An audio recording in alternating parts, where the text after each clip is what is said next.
Hello, this is Daryl here, sending love as always. Thank you for tuning in. I just want to say if you like this interview, you can check our website for companion workbooks, action guides, tools, checklists, templates, and show notes with links for everything mentioned on the call. Just visit bestbusinesscoach.ca. That's best, B-E-S-T, businesscoach.ca.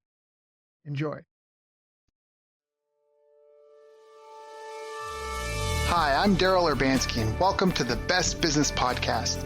My mission is to help create 200 new multimillionaire business owners. How? You'll do better when you know better. In my interviews, you'll hear from self-made millionaires, seven-figure business owners, authors, and world-class experts sharing how they did it so you can too without experiencing the same obstacles they did. Now, if you like this interview, please share it with a friend you think will benefit. They'll appreciate it, and I will as well. You can also connect with me on social media. Look for Daryl Urbanski, D-A-R-Y-L, Urban Ski, U-R-B-A-N-S-K-I, and add me so we can be friends. Now sit back, relax, and enjoy what I've prepared for you right here, right now. Hello, my friend, and welcome. I'm Daryl Urbanski, and today I have something special for you. What you're about to hear today isn't part of what we usually do. Today, I'd like to spend some personal time with you and for us to get to know each other better. So to start, I'll be sharing some of my life stories with you, plus introducing you to some of the grandfathers of my business acumen. In fact, the next few weeks, I'll be introducing you to the grandfathers of my education, plus you're going to get select never-released recordings of people interviewing me where I give some of my best business and life advice ever. We all learn from various people we know for various amounts of time. Some people we share just a single impactful moment together. Others, a full weekend. And some of us have people in our lives who have always been there, always guiding us, and always sharing our paths. Well, I would like to share some of these people who have guided me with you. Your life really can change based on the things you learn and the people you meet. So please enjoy this special series of classic and never released recordings in this 10-part interview series. Enjoy. Hello, everyone. Welcome and thank you for joining us. I'm Daryl Urbanski, as always. Today we have a very special guest, and I know they say that often, and it's because everyone I bring on board, they really are heavy hitters. They really are people who have accomplished great things, and they really are people who have a lot of value to give us. And today I'm very, very honored by our guest. Here we're joined by Jermaine Griggs. He's the CEO and founder of HearAndPlay.com, a company that's helped tens of thousands of people learn how to play music by ear without having to read sheet music. He also has a couple of other endeavors, but just some of his accolades. He's two-time Marketer of the Year, once with Infusionsoft, another time with Marketing Sherpa. He's recognized as a man of character by the Boy Scouts of America. He's a self-made man with a multiple seven-figure business. In my honest and sincere opinion, he's in the top 3% of marketers in the world, and I say that having spent personally almost $100,000 on coaching and consulting and books and courses and seminars and conferences. Jermaine really, really, really knows his stuff. He's a marketing automation guru, a direct response guru, a branding guru. He's a great father, a great husband, has 3 beautiful children. And when Jermaine talks, everybody listens. And I really hope that you pay attention, you take some notes. I'm going to try and get as much out of his head as I can on this call today, but I know you're going to have a great time because he's got a phenomenal personality. Jermaine, thank you for joining us. Hey, Daryl, I am thrilled to be here, and I do a lot of these interviews, but not a lot of them with people I consider good friends of mine, so this is just an honor for me. Yeah, it's some feelings mutual, bud. So, yeah, you're right. I mean, we're good friends, and I know your story pretty well, but for the people that are listening in here, maybe could we talk a little bit about how you got started? Because it's just such an awesome story, man. Yeah. I appreciate that, but yeah, I consider myself like an old young man at this. You mentioned my Hear and Play business. I mean, that officially got started 15 years ago, but the story really starts at least 7 years before that. So I'm one of those like childhood entrepreneurs, and every once in a while you hear a story and, you know, the guy got started at 7, 8 years old. Well, I feel like I qualify for that story because for me, it actually started when Grandma, she won this piano off The Price is Right. And some people may have heard it if you follow me or see me in the Infusionsoft community, but she won this piano in the 70s, even before I was born. And this piano is like an emblem in our family to this day. And I would just grow up admiring her play it and just picture like an old lady playing like she had this church gospel style that meets Ray Charles's blues, and she would like tap her right foot, and then I would go beat on the pots and pans. I'd take out like pots, boiling pots, and put them on the couch and make drumsticks out of whatever I could find, tree branches, and there we were, like a little duet, Grandma and her grandson. And so one day I actually hopped on that piano and found out that I, too, had a knack for playing it, and started with Disney songs and then started with church songs because I was just born and raised in the church, so played a lot of church songs. And then a couple years after that, created a kids group, and we would travel around the local community singing church songs and then playing for church. And then that escalated into parents wanting to have their kids learn under me. So I'm a teenager with like a little, mini practice, if you will, a piano studio, traveling to people's homes. And then someone said, you ought to put this on the internet. And back then, we're talking AOL 2.0, 2.5, and so modem connection, 14.4K. A lot of people don't even know what that is. It was funny. I know. The story, but it was funny the other day. Where was it? No, you weren't there. No, you were there. We showed your kids cassette tapes, and we were like, what are these? And they had no idea. So anyway, before the internet we have now, there was dial-up, and it was slow, it was clunky, black and white computers. Anyway, sorry, keep going. I just thought that was... No, that's right. That was the landscape in which, I launched Hear and Play August 6th, the year 2000, and it was with the vision and dream to introduce to people my style of playing and to really be a resource to all the players out there that didn't go the traditional routes, that didn't learn sheet music. Maybe Beethoven and Bach, it didn't resonate with them because, playing in the church or playing in bands, playing in situations where you're free to just or need to play on your own and play what you feel, well, yeah, create. There's not really a lot of resources out there for that. And even to this day, you can get into debates with people saying you should read sheet music versus playing by ear. So I wanted to cater to the play by ear. Thus the name Hear and Play. And that was the dream. That's how we got started. But it wasn't easy in the beginning. I know you're probably going to ask me about that, but that was it. I started, 20 some odd years ago, and here I am 15 years after that at 31 doing the same thing with a passion for teaching the world how to play not just piano now, but guitar, drums, organ, singing, and really going to change the way people learn with our next invention. So just looking forward to that. But I know you're going to ask me about some of the challenges because I don't want to paint the picture that it's always been easy, right? But like Grandma said, not where I want to be, but I'm so thankful I'm not what I used to be. Yeah, no, that's true. And we've all had a lot of challenges, and I know some of the ones that you've gone through.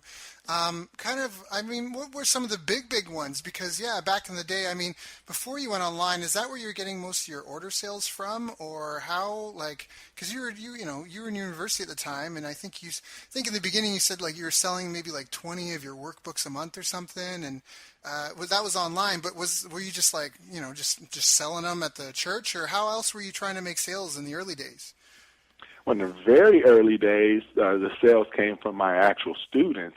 I didn't know what the word leverage meant back then, but it's not surprising that today I'm like the automation guy and the leverage guy, because back then I said, I don't want to teach the same stuff every week to these knucklehead kids. I didn't call them knucklehead kids, but you get the point. I didn't want to show up every week. My personality wasn't, I'm an entrepreneur, I'm a fast starter, I don't stay focused like that, so to do the same thing, I quickly noticed I need to put this in a workbook. So that's how I actually got the concept for my first product. I already had it in the local community, and I just kind of, reshaped it to sell it online. And so we put that online August 6, 2000. I had my first order by October. Only a couple months went by, I had my first order. And I remember it like it was yesterday. And then a month after that, I'm up to about 5 orders a month. So, I sold them for like $50, $60. You're talking just a few $100s. And I'm still in high school, not even university. Right. And then I'd go to university, and we get up to about 10 orders a month. And my girlfriend, who's my wife now, she'd help me go buying the books. And we're on-demand shipments. The order came in, we go bound them, go to Mickey D's, have some lunch, and then I drop her off at home. That's right. Hey, You're probably a king back in that day. You got a business, you're in high school. What I love about your story, though, is that you had something that you verified offline, that you had students, like it might have been grunt work, I guess, in the beginning, but you're like, yeah, it was what I was already teaching, but I needed a way to keep yourself consistent, and you put it in the manual, and then you went and put it online. I just like how like grassroots and organic that was in the early days and how you started. Right, and it really speaks about just getting things in motion. Success is attracted to activity. It's not that you got to know all the answers. I think people get hung up on their analysis paralysis, and they do it in the name of, I want to do it right. If I'm going to do it, I'm going to do it right. But oftentimes, waiting costs you. That waiting is an expense, is a what do you call it? A replacement cost or an opportunity cost. Yeah. By waiting in the name of research and planning versus me, I was willing, and maybe my age has something to do with it, my naivety, but I was willing to just get out there and do it, even the wrong way, because you can always correct something in motion, but you can't do anything that doesn't exist yet. So just do it. Like Nike says, just do it. And I did at 17 years old. I did it. I had 5 sales and then 10 sales.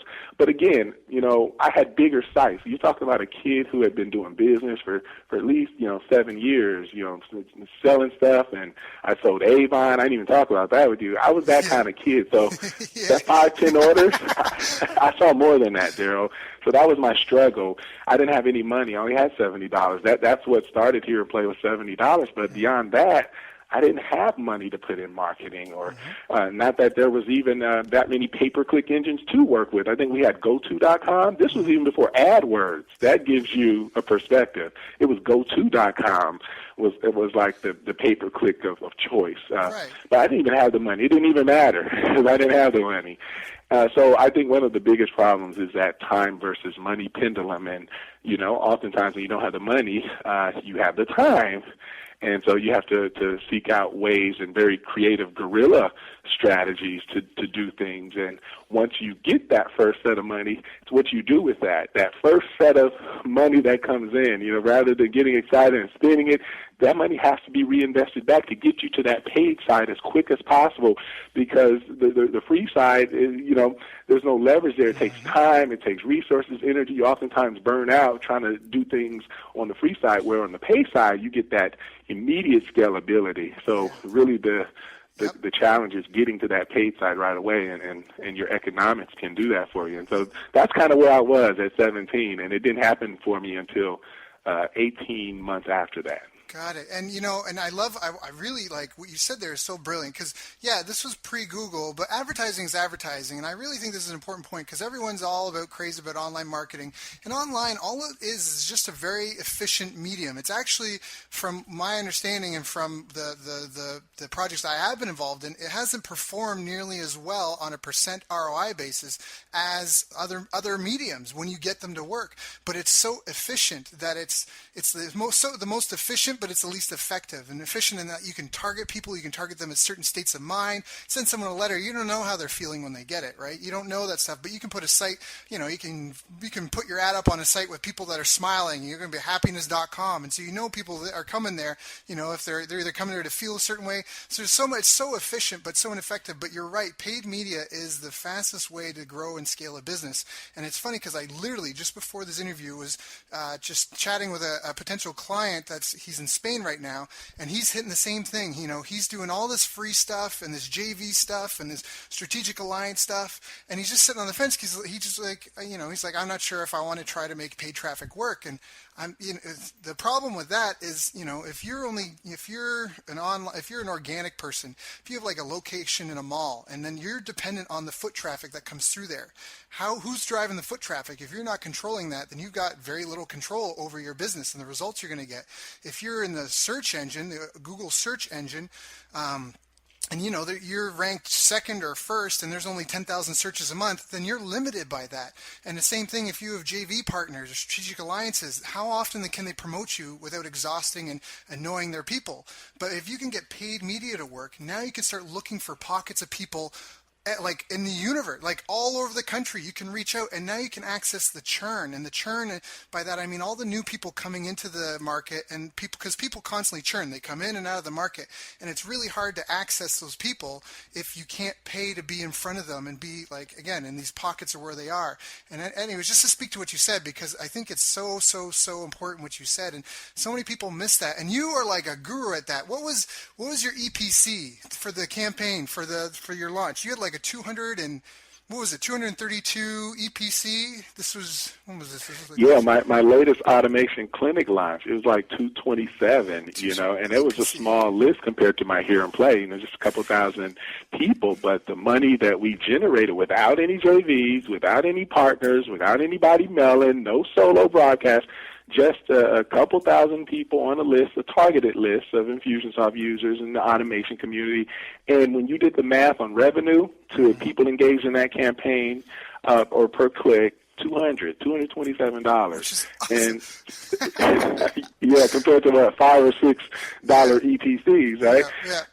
And Here and Play's not too far away. The numbers work obviously different there, but relative to, cost per click and cost per lead, that's profitable. And back to what you said, I totally agree. I'd rather take the control and the autonomy, like that foot traffic scenario, having to rely on the mall's marketing or the amount of people coming in versus having the power and the freedom to generate, customers, clients, business at will. And that's the thing that gives me freedom. I know not every entrepreneur feels the way I feel, and like yourself, going to bed at night, because I go to bed with peace of mind. I never have to think, what if my customers don't come tomorrow for Here and Play? What if I'm just living a dream? Where do all these customers come from? There are people that go to bed and have no idea where their customers come from. Maybe they've got some buzz. Maybe something went viral on social media. Maybe they got on Oprah. Maybe they've got some publicity, and they do. They tip that tipping point, but they really don't know where their customers come from. They're living a dream, but it still bothers them at night because they don't have that control. And at any given day, there's that feeling that, what if all this goes away? But see, I never feel that way. If Here and Play disappears, if Automation Clinic disappears, I feel I have a talent and a skill to go create. And that's the difference between proactivity and reactivity. I'm proactive about it. So I think moving to that paid, and even bigger than that, just being able to convert, just studying conversion and sales and persuasion, that's probably the best thing that a budding entrepreneur can do, is just learn how to sell and how to convey and communicate in a way that makes people desire and want your product and move them to action. And when you develop that skill, you can almost fill in the blank of what you're offering and what solution you're solving. So that was something I didn't know in the beginning, though, Daryl, because when I first put up my website, what is the normal thing to do? Well, you get these catalogs in the mail, and you're like, okay, I'm going to put a photo. So I took a photo of my butch, and then I did 4 sentences, like 300-page workbook and CD teaches you how to play the piano, act now, and then I crossed out the retail price, and I put the sale price, and then there was a PayPal button, which was X.com back then. Some people don't know that, and then they click to buy. And even that, doing it that way with 4 sentences in a book, thinking, the catalog model, even that still produced 5 to 10 sales a month. But my tipping point was when the advice that I'm giving out right now, I took that advice, I stumbled onto direct response marketing, and that was all she wrote. Yep. That's awesome. Yeah, and you made, just with some enhances and changes, you started just doubling and tripling your sales and growing and growing. But what were some of the early challenges you had? I mean, you've been through all the stages of a business, through to maturity. Kind of what were the biggest upsets for you, the biggest challenges? Because exactly like we said, there's always them. If you ever see someone that it looks too easy, there's something wrong with the picture. It might be that easy for them now, but you know what I mean? Like, there's I just want to say that for people, because I hear that a lot. People are like they try to put me on a pedestal. And I'm like, don't put me on a pedestal. I'm just active. Like, that's it. Like, I fail all day, every day. And I know I don't know if you do that much anymore with your campaigns, but I know in the beginning you probably had campaigns that you do and you're like, well, there's no sales from that, but whatever. And it's just getting back up to bat, and it's day by day stacking those bricks. It's how you build a wall. Sorry, back to you, but what were some of the big challenges that you had with Here and Play, like from the early days kind of on? Right. Well, back to that free versus paid, pendulum. I'm only swinging on one side of that, as a teenager, so I don't have any money, and so it's just the frustration and the speed at which the sales and the revenues come, and it can be discouraging. I think, age had a lot to do with it. Being in a position where I could wait. We're talking 16 months here, and somebody well off into maybe a career or a day job or 9 to 5, they're not willing. They may not be willing to wait. 16 months. Most people give up. They give up. They hear these gurus talk about making money overnight, and when they don't make it overnight, they surrender. They give up. They fall back. They go back to status quo. So, whether you're young, whether you're old, it doesn't matter. I think the thing is the same. You got to be committed. You have to try things. You have to be willing to fail. So for me in the early days, I was having to do a lot of message board interaction, and I would have to post on forums. I started news groups. I started Yahoo groups. I did a lot of link directory adding of my website. They had free-for-all link pages back then, which don't exist today. Bulletin boards, chat rooms. I mean, it was all that AOL 2.0 stuff that existed for us. I started a list at Yahoo Groups. I was a moderator. That was my early version of Aweber and Infusionsoft because it would house my list, and as moderator, I could mail that list. But the 3 to 5 sales, that was the frustrating part. And you would say, wow, that's great. You're only 17, 18, but still, people working a day job making more than that, part-time job making more than that. So for me, I think the solution to that came when I asked a better question. I think Tony Robbins says, you want a better answer, ask a better question. And so I started actually researching how to grow sales. I didn't know what I would stumble onto soon, but how to grow your sales, how to increase your website sales, how to increase your website awareness, things like that. And I stumbled across a man named Corey Rudel, and he's not with us anymore. He died in a car accident in '05, but he was one of my first mentors online. I bought his course for $200 that I didn't have. I don't know where I scraped that up, but it was somewhere, maybe on my first credit card I got in college or something. But I scraped that up. It was like January 2002.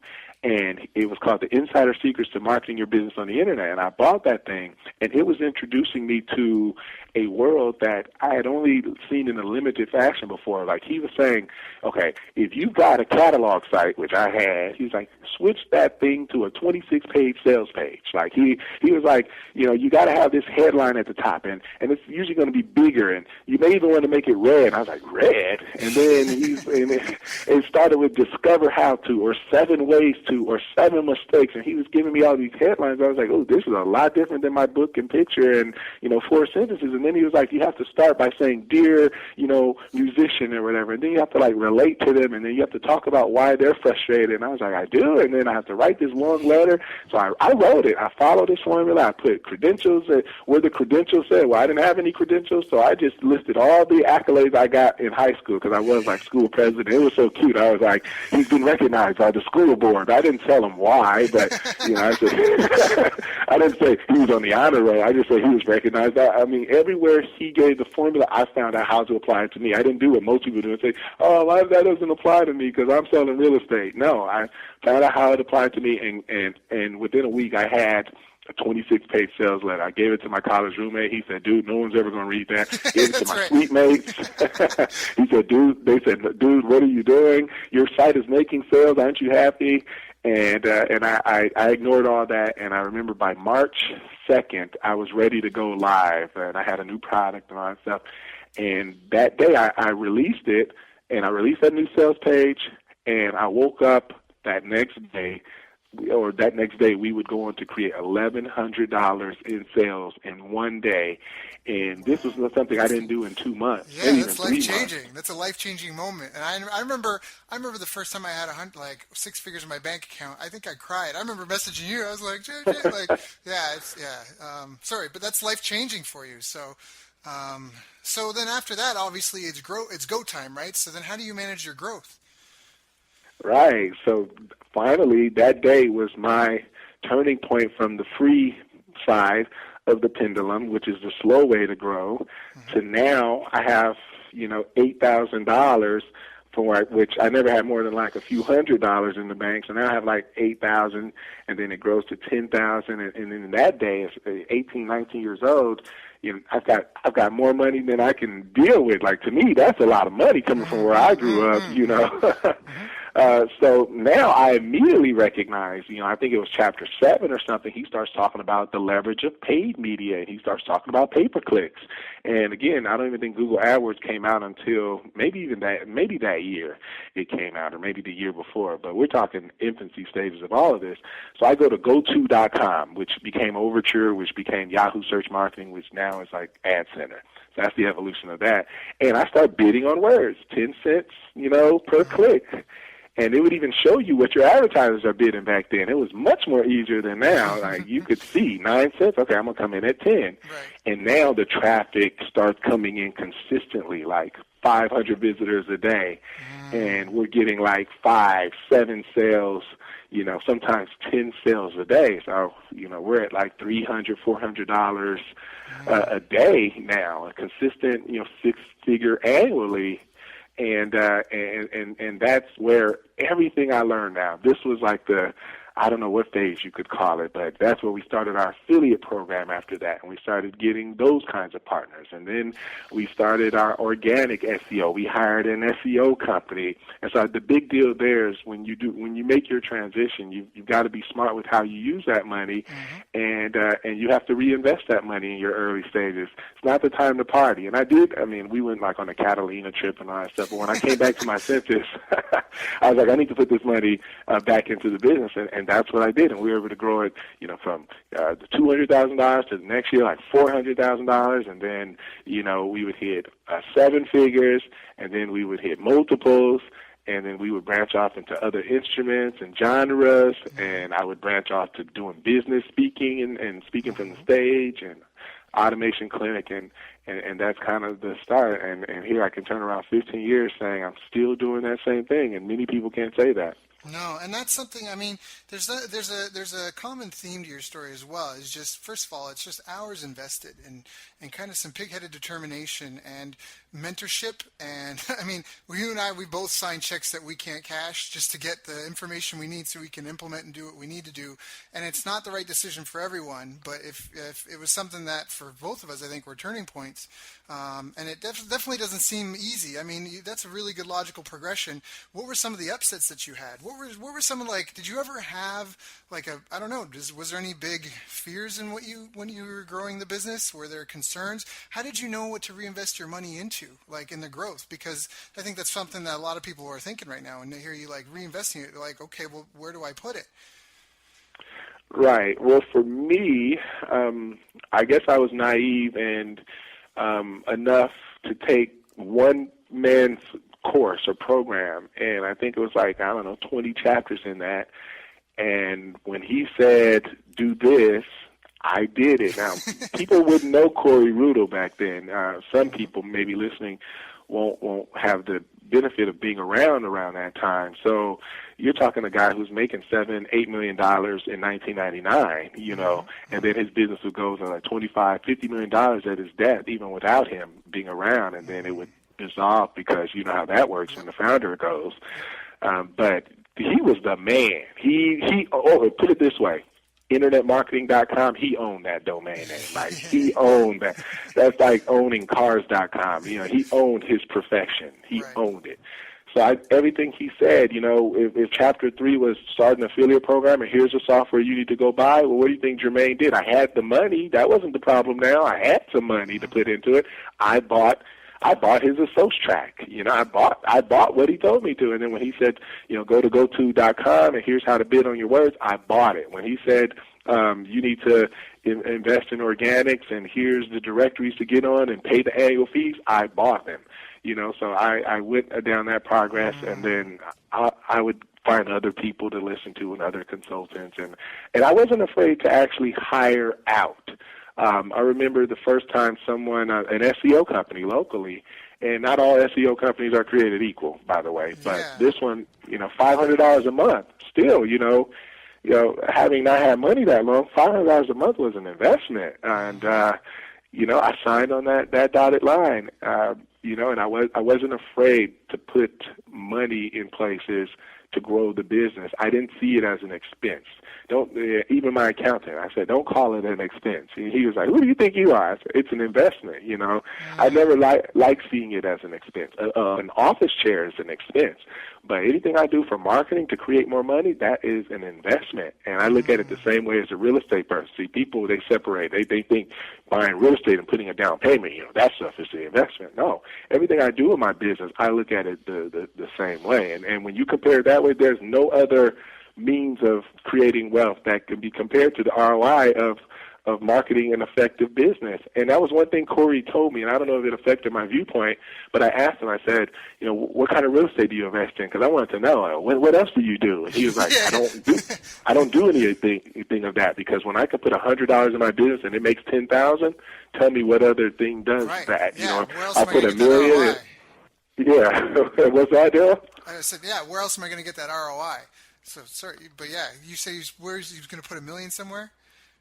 Right. Yeah, well, for him, in his language, he puts them in somewhere and it turns into 10, And there's something to be said about long-term and appreciation and that stuff. But, he got me thinking in the early time, like, he's like, the stock market, these people are making 10% of their money. Jermaine, with what we know, we can make 10,000 times on our money, 10x. Very easily, that's not hard to do, So that's kind of where I went. Now my challenge is, I was always in school. I told people as of 2005, I was a full-time student. So my business was never my 100% full focus. Turning in these papers and staying true to my commitment to my grandma to graduate, college and become a lawyer, because she didn't get this here and play in here. What's this website? Music and play in here and what? Cut and dream? She just, every time she thought, because it had an and in it, she had my name right. I was like, Grandma, here and play. And it's always that dreamer having to, convince his family that this is what I'm doing. Laugh at me all you want. This is it. Right, because they can't see it, right? They don't see it at all. They can't see it. Yeah. Right.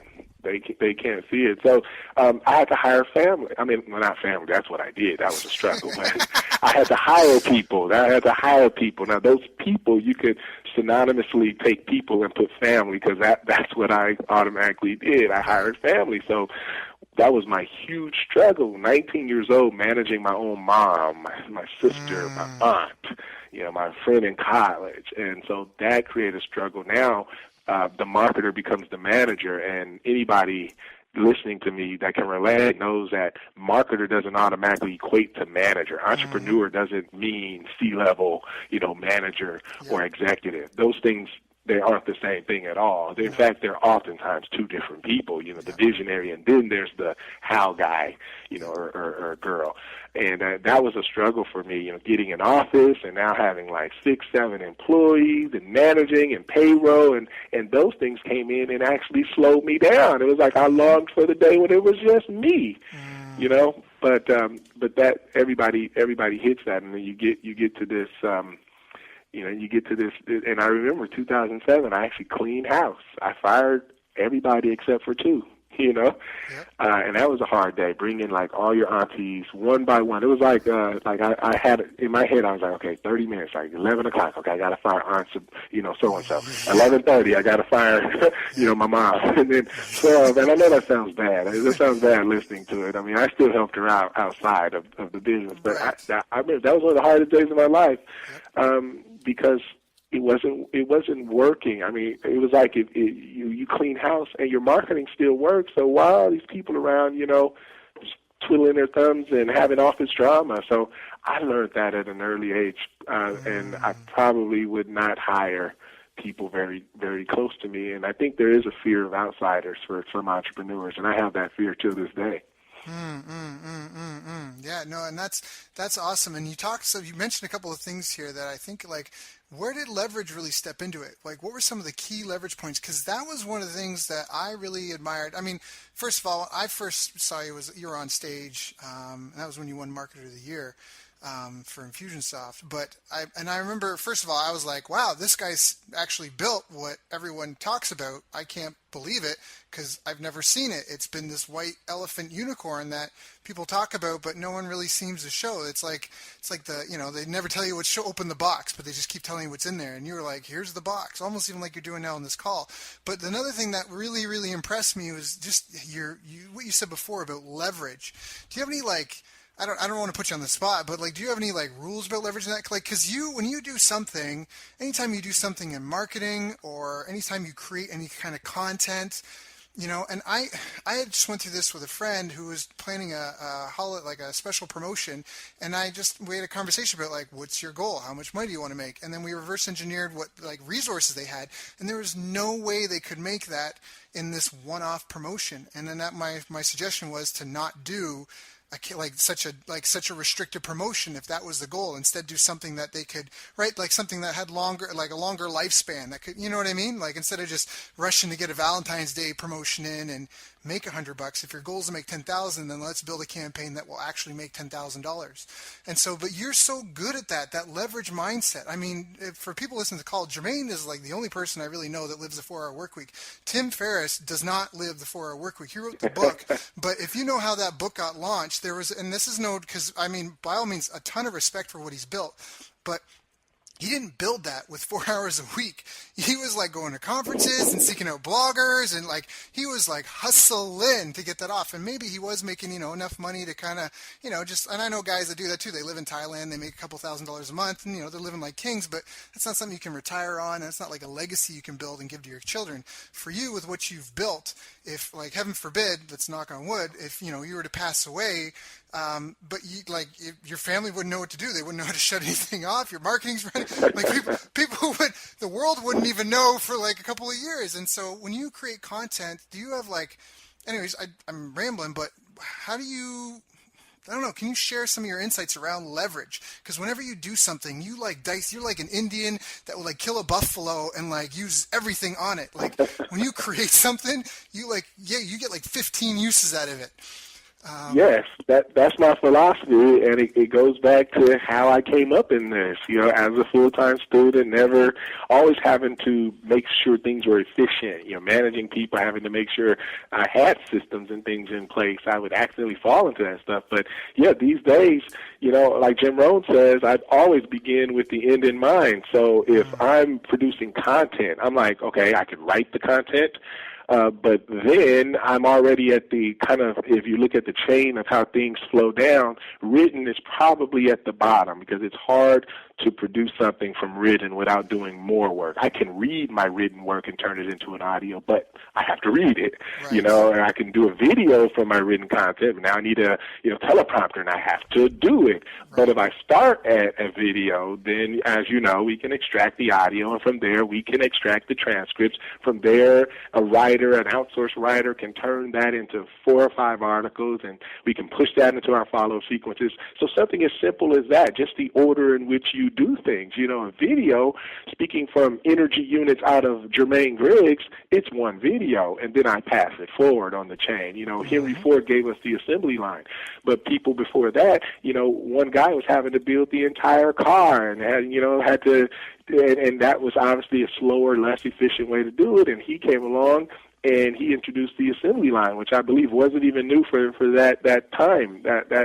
And that just revolutionized the industry. And I think of myself as oftentimes the beginning of the assembly line, but I need not be at every step if I set things up appropriately. And so that's just the content part. And the great thing about I call it the triple threat in content, you got a video, you got audio, and you got a written format. When you go out and generate leads, right? Mm-hmm. Off the bat, you've got 3 different things to test because now you can test modalities.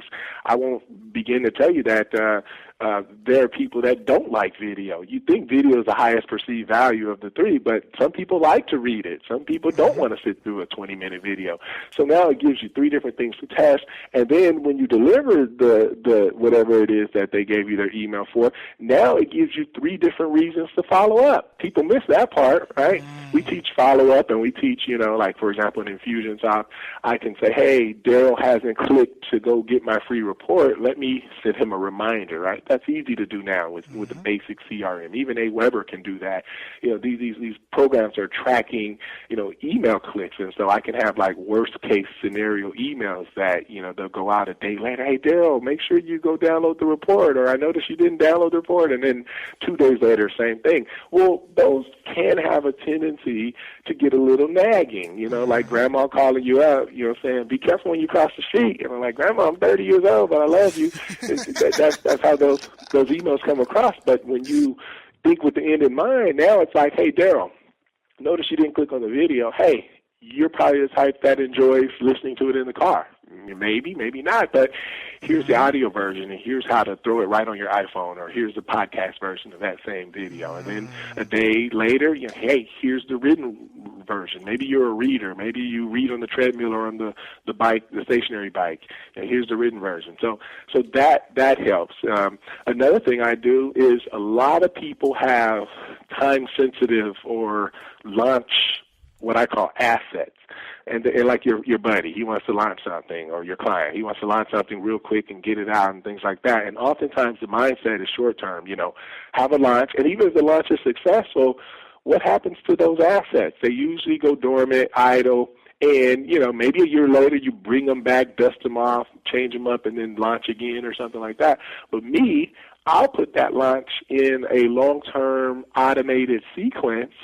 And obviously this didn't come overnight. That same little boy at 17 evolved into thinking like this. But, I put that's called day 60, in one of my sequences. I'm playing basketball with Chris, Chris, and he's like, man, aren't you releasing jazz tomorrow? How are you able to be here at midnight at 24-Hour Fitness playing basketball? I'm like, man, I'm not launching anything tomorrow. He said, no, I got the email. You launching it, man. What are you talking about? I said, I'm launching it to you, but it's not costing me anything. We're not up late, putting out fires trying to get this thing out because of this same concept, this same idea. I did launch Jazz, but it was in 2007.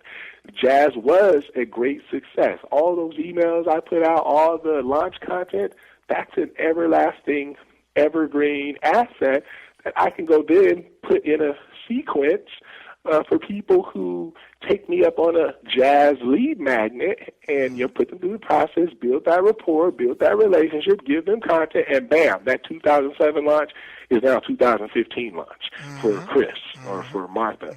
So it's that concept. Look at all your assets. You'd be surprised. You know what I oftentimes will do is, because I've got thousands of broadcasts over the span of 15 years. One shopping cart started me off.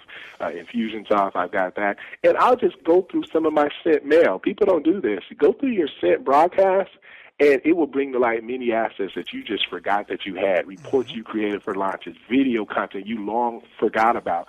And those things can be rejuvenated, put into active dynamic sequences to be working for you versus just working a finite, specified period of time. No, that's that story of Acres of Diamonds, where, the guy, grows up on a farm, and every night he dreams about discovering some diamond mine and becoming rich and famous. And so when his parents pass away and he inherits the farm, he sells it and travels the world in search of finding this diamond mine. And 8 years later, he's back in his hometown. He's broke. He's a little desolate, disgruntled, and he's at this coffee shop or diner that he grew up at, and he's reading the morning paper, eating, and he realized the guy he sold his parents' farm to discovered a diamond mine on under the soil, and it's that whole Acres of Diamonds. You don't know what you got because you don't look. And so I just love that. And for some of the people, again, because I think this applies to a lot of different businesses, and obviously we're talking a lot about internet marketing stuff, but the internet's just a medium, because I've worked with people who have a small business, and they do some sort of half off sale, or I don't know, some sort of sale, some sort of promotion. It works great, and they make all this money. They're great. what are we going to do now? And then they want to create something new, and it's like, well, wait, that worked great. Why wouldn't you do it again? And if it's a seasonal thing, then why don't you just do what you did last year this year, and just like you said, those marketing assets that you have. And so just it's just such a powerful thing, again, when you say, like, just being aware of what are your assets and what are your well, just like you said, differentiating the reality between what is really an asset and what is really a liability. I like that because it was so organic and it came out of necessity. It wasn't because an accountant told you what an expense was. It was because you realized how it was affecting your life, and then you categorize it that way, because I think people miscategorize things. Do you have any other habits that have really helped you on your path to success? I mean, because I feel a lot of us, I feel even myself, my own business career, a lot of my challenges in business have often been personal development challenges where I had to grow to solve that problem. And you mentioned, like, the entrepreneur not being being a manager, C-level CEO or CO or whoever, some sort of executive. Have there been any habits or anything that you found really helped you be successful? Yeah, when I compare, to other entrepreneurs that I know and just people I've rubbed, shoulders with, I think really investing the time. Like if you come over, most people will notice I own, clearly over 1,000 books. I can't say I've read all of them, but they're on my list, and I've read a good number of them. And by golly, I'd rather have books surrounding me than DVD. So even for nothing but the, osmosis, it's just good. It teaches my kids, too. My kids grow up seeing all these books. So what do you think that they'll have nostalgia over? I remember going to my dad's office and there was thousands of books. Right. They'll probably, see that and be affected and have an urge and desire to read as well. And I think, every answer is in a book. Now, just not any book. Now, I know people that say you should read fiction and things like that, and that's probably something I could do better at. I could probably, be flexible and open to reading non-business books and maybe some fiction and things, but I don't know, I can't get into that as much as I can a hardcore marketing or, psychology book or something like that. But I think that reading marketing and psychology and persuasion just really gave me practical skills to be a natural salesperson. And I use that word. I'm not afraid to use the word salesperson. I remember I called a buddy of mine a salesperson because he was trying to sell me something, and I was like, dude, you're just a salesperson. You're not you're not acting like a friend. And he got mad. I actually didn't because I call myself a salesperson, but I am not a salesperson, but at the end of the day, I don't have a negative connotation to sales. Now, you can throw some synonyms in there and you can rephrase it and recall it and define it, whatever. But at the end of the day, sales, psychology, persuasion, having an affinity towards that and actually liking it, not just seeing it as an ends to a means, but actually seeing it as a way that this is how the brain works. This is how you interact with people. If you're at a restaurant and you want the waitress to do something or the waiter to do something special for you, Cialdini talked about a study, like if you want some extra fudge on your sundae, don't ask for it when you order it. You say, hey, can I have this ice cream sundae right here? This special right here. And then as they turn around and walk away, hey, by the way, can you throw some extra fudge on there for me? And they're likely to say yes there because they've already, taken your first request. There's this commitment and consistency. But if you throw in all your requests in the beginning, they're going to say, ooh, that's going to be extra 50 cents. That's going to be extra $1 for that. Is that all right? And then you're going to say yes. So now you paid the extra $1.50. But just the order in which I find that fascinating. It's not just marketing and sales and headlines. It's life. It's how to get what you want, just in the regular run of the day, because a lot of people are scared of the word no. There are people that are going into an employment interview, taking a college entrance interview or law school interview. These books, help you in just the everyday run of life, and I think that made a big impact. Being a reader and just having a depth of knowledge at something. There's that argument, generalist versus specialist, and we know someone in our Facebook group for my company who he's a self-proclaimed generalist, and there's value in that as well. And generalists, they make great consultants because they know a lot. They know a lot of stuff. But I found it very helpful to be a specialist and not just a specialist in anything, but a specialist in marketing. So I go really, really deep into marketing and my extent of knowledge of marketing.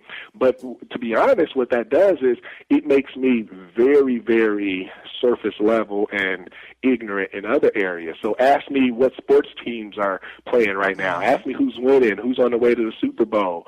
I can't tell you. I can't tell you if the Raiders are good. For all I know, they have a perfect rate. I don't even know what to call them. They have a perfect, but they don't. I just heard that they're like, they won their first or second game. I wouldn't be able to tell you pop culture stuff because I'm so deep and concentrated and focused in what I do. And I don't know, my perspective, I just never understood why people are so infatuated with Kobe's life and Kobe's three-point percentage and, the Raiders. People have the Raiders tattooed on their back. I just never understood what gives you that allegiance to something that cannot change your life unless you're that receiver catching that pass, and you signed that $1 million bonus. I've always been infatuated with my own story, creating my own story, and creating and improving the lives of my family and those around me and my constituents and my customers. And so that gives me a very narrow focus. And to be honest, it's kind of hard to hold a regular conversation with a regular person because I'm deep in one field, and I wouldn't have it any other way. No, I agree on you. First of all, Jim Rohn said you can't read the book you don't, the book you don't own you can't read, and the book you don't read can't help you. And so I fully believe in that. And that's, and I mean, even if you only read a chapter, at least you got something from that book. And if you don't have it and you're like, there's so many times where I pull off a book on the shelf, zoom through the table of contents, find what I need, and that's it. And that might be the only purpose that book serves me. But for $10, man, that was a great investment. And I know exactly what you mean about osmosis because there's so many nights where I fall asleep in my bed surrounded by books. And I would feel like it's like, like sleep learning. It doesn't work, but, you just feel that sort of pride. And it's true. I mean, that's in Think and Grow Rich, the 13 principles. One is specialized knowledge, and that's how you're going to get good at something. I mean, Malcolm Gladwell in the book Outliers talked about 10,000 hours, and as scientists have determined that 10,000 hours is what it takes to become world class at anything, at any sport, any profession. That no one's born naturally gifted, and to put 10,000 hours into something, that means you're taking hours away from something else. And I have a personal theory that I don't think that there's anything in the world. I think there's only two states of existence, and that's growth and decay. And if you're not growing, like when you're studying for a test, you're consuming information about it, your knowledge about that is growing, you take the test, you stop studying, you start forgetting things about it, and it's decaying. And I feel that's part of why specialized knowledge is so important, because it helps you push through and make progress in that direction.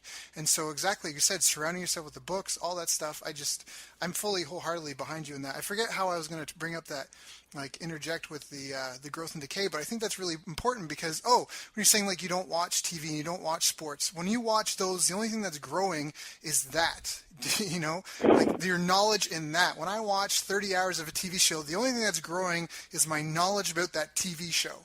And that's it. And like if everything we do is energy that's outputting, and then anything you invest that energy in is going to grow. Like that's the cool thing. Humans are animals. We're also plants, and anything that we focus on grows. Plants just sit there and they wait, and they're subject to their environment. And it's like all they wait for is water, sunlight, and nutrients, and then they start to grow. Humans were different, where we can seek those things out, and we can give them to other things. And that's exactly like you say, like when you can't hold a conversation with some people, like I can't really talk sports with people. I'm good because I've traveled so much. I can kind of make conversation with everyone, but you've got the same kind of strategy. It's like, what about the leadership? Or like, what do you think? You're like asking them those questions, right? But it's just mostly it's getting other people to talk because it's not useful. It's not anything. It's a really, really good lesson. So, Jay, what are some of your big books? What are some of the books that you would recommend to people listening that are like, all right, I'm listening, I'm fully engaged, I really love what these guys are saying. I'm itching to buy something. What do I like? What book do I get? I should get Amazon because I always order them. Right. I mean, there's a number of books. Like if someone's really sold on this idea of being a world-class marketer, salesperson, writing compellingly, being able to communicate in ways that make people desire whatever it is, that you want to persuade them in, or you want to show in a great light. You know, it could be politics, it could be selling products, it could be services, it could be convincing people to join your team. Anywhere where persuasion is needed, you know, people like Dan Kennedy, anything that he authors, I love Dan Kennedy. They're like in the psychology department. There's a professor, Robert Cialdini. He wrote the book Influence, and his weapons of influence, I believe there's 6 of them. His weapons are, like, I remember when I read that, like, I don't know, 8 years ago, and it just gave me profound, life-changing knowledge about just how things work. And, you know, when someone tries to sell me at the mall, like, I feel like I have the scientific reasons behind why it's working. Even though I'm a salesman, I'm a marketer, I'm like, why am I being succumbed to this? And I cannot, you know, leave, you know, because, you know, they offered me, you know, some water, or they got on my good side, and I feel too nice to say no. You know, those things, he talks about them. And not only just, you know, puts them out there, but gives you the sociological research and studies and findings behind it. So I thought that book was just fascinating. In the personal development, you know, obviously Think and Grow Rich and some of the classics, but a modern book by Darren Hardy, Compound Effect. I really enjoyed that book. A modern book that kind of really gives a synopsis of personal development. And have you heard of the magic penny scenario or example, analogy, I should say? No, I haven't. Well, like if you go to someone and say, sorry. the one. Yeah, I got that out of that book, and I was like, yeah, just a simple analogy, but like, would you take $3 million now, or would you take a penny that doubles every day for 31 days? And most people probably would take the $3 million, or they don't want to do the math, because that penny, you know, day 2 is only worth 2 pennies, day 3 is 4, and then 8 pennies, it's still like by day 5, it's only 16 cents, you know, and then like day 6, 32 cents. I think like the first week, it's still only like $8 or something like that, or nothing at all. And then, you know, by day like 20, it's, you know, it's like 300,000, and then like by day like 28, it's like $1 million, and then like by 29, it's 2 million, and then by 30, it's like 4 million or something like that, and then by day 31, it's like, you know, it doubles. I think it gets to about 5 million. So don't quote me on the exact day. I'm not a walking database, but the concept is 31 days, that penny turns into like $5 million versus that 3. So you almost get 100% difference by going, you know, compoundedly, if you will. I think that ties into what we talked about with investing your time, like how you love investing your time in books and diving deep in that. I think that compounds in the same way, that over your life, you know, like what, that's another Jim Rohn quote, where success is just the right habits done every day. Failure is the wrong habits done every day. Because you have that compounding effect, almost like the penny doubling. When you were saying that, I was thinking about all the books that I've read, and I'm like, wow, like every day it's just one foot in front of the other, one foot in front of the other. Next thing you know, you've walked 10,000 steps. And it's the same thing with all the books. Like, so anyways, sorry, that was my own epiphany as I was buying Darren's book. No, absolutely. He gives so many analogies. He's like, you know, even when you talk about just giving that extra inch, like Tiger Woods wins first place, you know, the winnings might be like he might, you know, get $10 million in winnings, but then second place is like only $1 million. Like, just the difference between first and second is so much difference in reward, but when you actually compare Tiger to like the second place, it's only like 1 or 2 strokes that make them different, you know. So it's like that extra stroke, that extra little inch. But then being first, the reward is so much, you know, greater. And then he talks about the trajectory of a plane. If you just like move the nose of a plane like 5%, you know, and you leave from California headed east, you'll end up in Boston or something like that instead of New York, you know. But I just like the way he used real world analogies. So that's like my modern personal development book. And then like in a really like database marketing, if any of that stuff appeals to anyone out there, there's a book by Jim Noble called Drilling Down, and that is like the best. It's an $80 book, but think about it like buying a $2,000 course on a discount, because that's what I really feel about that book. And so those are a couple categories to keep folks busy. But for me, it's usually business, psychology, personal development, and I'm trying to get more into biographies and things like that, because I have a lot of them. But I just like the practical stuff up until now, just to nuts and bolts. Yeah, I'm the same way. So now, what's you've given some awesome content, Jay. Thank you so much. What are you doing now? What are you excited about now? What do you have going on? What's happening in your world? What's new, and what are you building and promoting? And Well, funny thing you mentioned, my 4-hour work week. I certainly, like, the last at least 3-4 years have been like a mini retirement. And I must say it probably was on purpose, even though I look back and say, oh man, I'm too young to be, just, working 4 hours a week or whatever.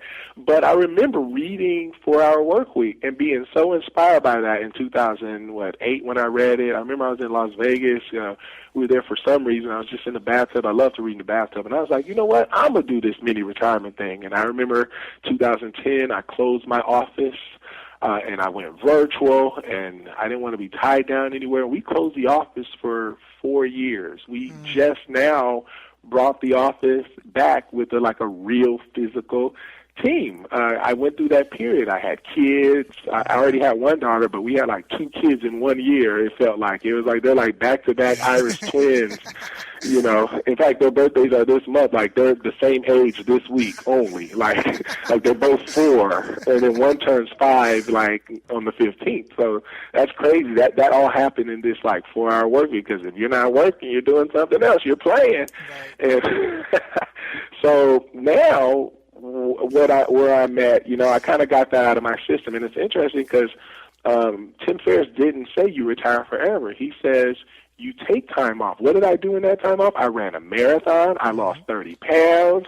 I've doubled my strength. I'm doing CrossFit. So I think I needed, that 4-hour work week. But now I'm back to working a little bit more. It's not 4 hours. I'm calling in from my office here with the live studio, and we're launching what I call Hear and Play U. You can't really say university if you're not, a school or college, but I want to call it Hear and Play U. And what that is going to be is a portal, a mainstream portal. My goal is 1 million members. And that's going to be a mainstream portal similar to how Rosetta Stone would teach language. I want to be that name for teaching music, just playing, not sheet music. You can still go to school for sheet music if you want, but if you just want to play, it doesn't take that long. And I want to have a one-stop shop where you can come, you can choose your instrument, and you can pay a monthly fee for one instrument, or you can pay, the gold fee and just get all the instruments, so all your children can be on it, and adults, and gospel, and jazz, and blues, and all instruments. And it'd be the model where we bring in the teachers and we do live trainings, and kind of like Creative Live. Someone gave me that idea, it's a mixture between live training, archive training, and like a stratified membership. And this is the one that kind of will culminate, because I've done separate training centers. I've done gospel over here in its own island and jazz over here. But this is going to be one that we can do a mass marketing effort to, taking everything I've learned and everything we've been successful at and really just going forward with technology, our Hear and Play. I don't know the name of it yet, but right now in my head it's Hear and Playmate, but some people think that sounds too sexy. But it's a software that will revolutionize musicians in the way that they practice and learn their instruments. So never before you can connect your keyboard to your computer and learn some things about yourself. Like how many notes do you hit in a practice session, and how does that compare to other musicians? How many notes do they hit when they practice? Maybe I need to step it up. How many chords do you hit? How many recognized chords? How many new chords do you hit? Do you know how to play in this key? How fast do you play on average in your practice session? Like it'll be like an analytical tool, but it'll be like a social tool. So I'm very excited about that. So, we're trying to move and shake and make some things happen, going into the new year, and I'm very excited about bringing the office back and kind of getting out of my my mini retirement, if you will. Yeah. Well, I think it's an organic thing. Honestly, I think that we all go through phases, just like seasons. And you did, man. You were so. I knew you before, and now you are so jacked compared to where you were before. That is awesome. So what about Automation Clinic? I know, can we send people, I want to mention that because I know people listening to this, if they're business owners in that, I mean, obviously go to hereandplay.com and just to even witness Jermaine's marketing and just to see it and to learn how to play music. And for music fans, Jermaine's, world renowned for a reason because he's just phenomenally good at what he's done, inch wide, mile deep, as we just talked about. But for other people as well, you definitely would want to check out automationclinic.com just to learn some of the tricks and ninja stuff that he does. Because what Jermaine just mentioned, again, I don't even think he really realizes it, but he talks about this like software that he's coming out with. He is so good with the tech side of stuff, and he breaks it down so simplistically, and he has a bunch of tools that you can use. I would just strongly encourage you to just check it out. Again, even if only for the free stuff, go to automationclinic.com, hereandplay.com. Yeah, Jay, is there any other way they can get a hold of you, or just those are probably the best ones? Yeah, those are good. And then if for the business side of things, or if I said something to tickle your ear, as it relates to automation or just setting up leverageable systems, I do have a free video sequence. There's 4 videos, one after the other, at automationvideos.com. Again, automationvideos.com. And there you can see some things to get you going as it relates to setting up repeatable processes in your business, setting up systematic processes, having things work for you, having emails go out at opportune moments, having expiring offers and one-click upsells, and we got Christmas cards going out. How to just have all this stuff. I call it circular marketing. How to just surround your customers with different multi-channels and modalities, because most people are only using one. They're using email, but there's at least 15 other ways to surround your customers. Just yesterday my cell phone was going off because people are replying to their Monday Music Minute text message. That's a 3-year program of a free text message that goes out every Monday that I set up 5 years ago. But you get on it, you get a text message from me until well into the future, automatically. That's just one of the 15 ways, right? So we're in their purse, we're in their pocket, we're in their email, we're on their phone, we're in their mailbox, we're a part of their birthday, we're on their mantle because of the Christmas card, we're in their coffee because we send gift cards, we're everywhere. We want to be front of mind. We want to be in their conversation that they're having. So automation videos will tell you how to do all that stuff. That's awesome. That's awesome. Jermaine, thank you so much. I value and appreciate you as a mentor, as a friend, and as just a role model of what's possible when someone really just focuses and dedicates himself to business. You gave some really good lessons here just through your own story and your own example. You're just a phenomenal human being, and just thank you for joining us today. Hey, the pleasure was mine, Daryl. Thank you, and I hope your audience gets something out of this. Oh, I'm sure they will.